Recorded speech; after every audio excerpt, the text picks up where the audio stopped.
బిస్మిల్లాహిర్రహ్మానిర్రహీం.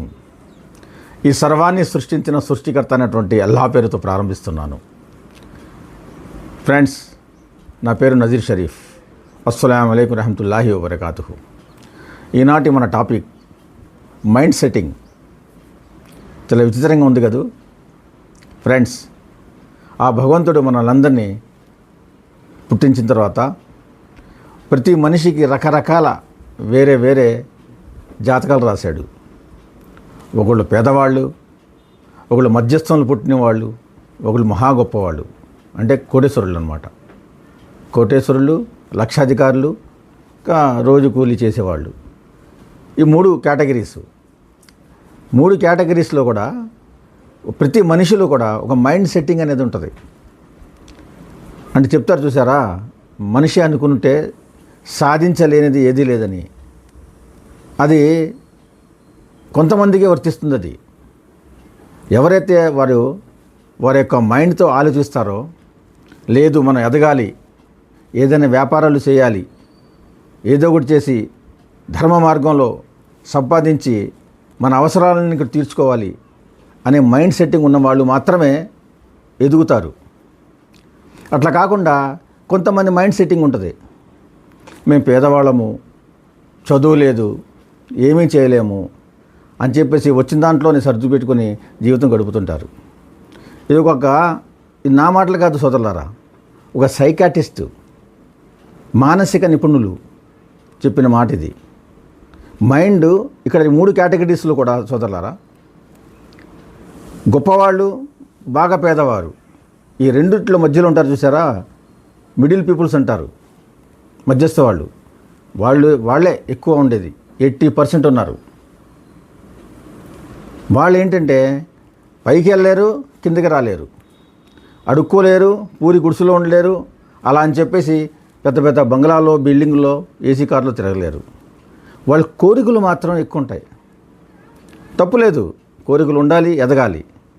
కానీ mind setting ఉంది చూసారా, మైండ్ సెట్టింగే దీనికి మూల కారణం.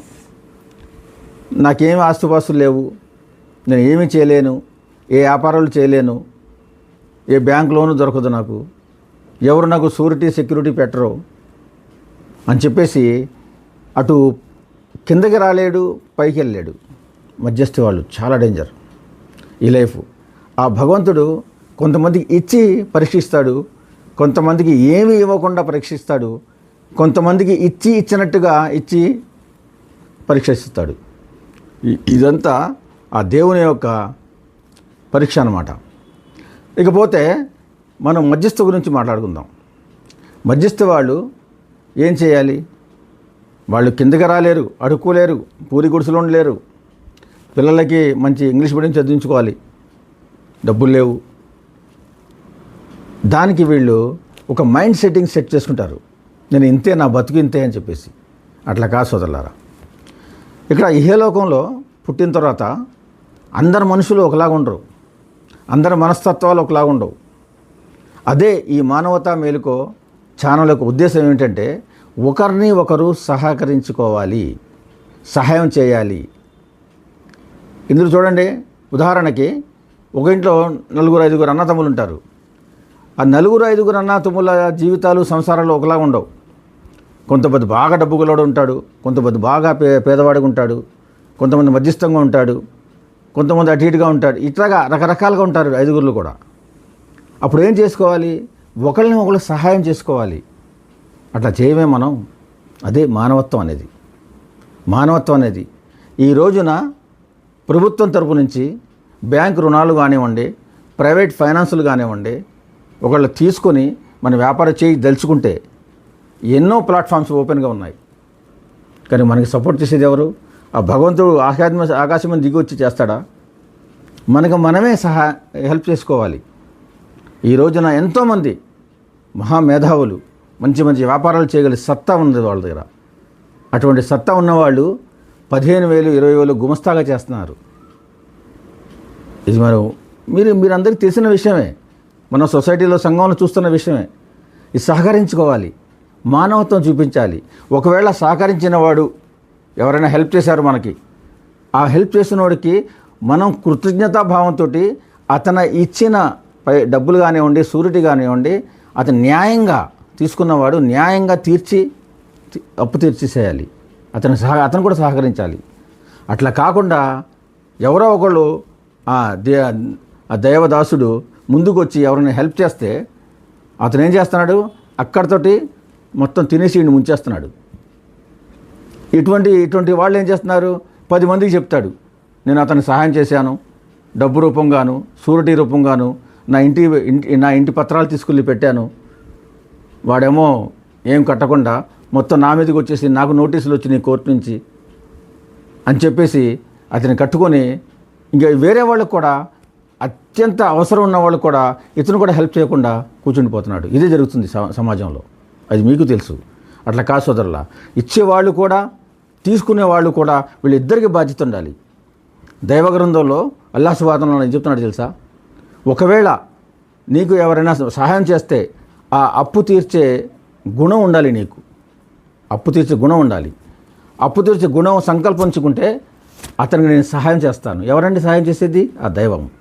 దైవ సహాయం ఉంటే మాత్రం ఎట్టి పరిస్థితుల్లో ఎన్ని కోట్ల అప్పు ఉన్నా సరే మనం తీర్చేయగలం. అసలు నేను అప్పు తీసుకున్న తర్వాత నాకు తీర్చే ఉద్దేశం లేదు, ఎక్కొట్టే ఉద్దేశం ఉంది. ఆ దైవం మనకి ఎందుకు సహాయం చేస్తాడండి?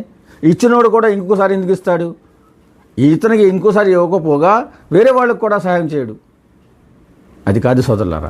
మనం సహాయం చేసేవాళ్ళని ఆ దైవం తరపు నుంచి ఇతని మనసులో ఆ దైవం నా మీద ప్రేమ కల్పించాడు కాబట్టి ఇతను నాకు సహాయం చేశాడు, నేను ఉపయోగించుకొని ఏం చేయాలి, మనం తినకపోయినా సరే అతని అప్పు మనం తీర్చాలి.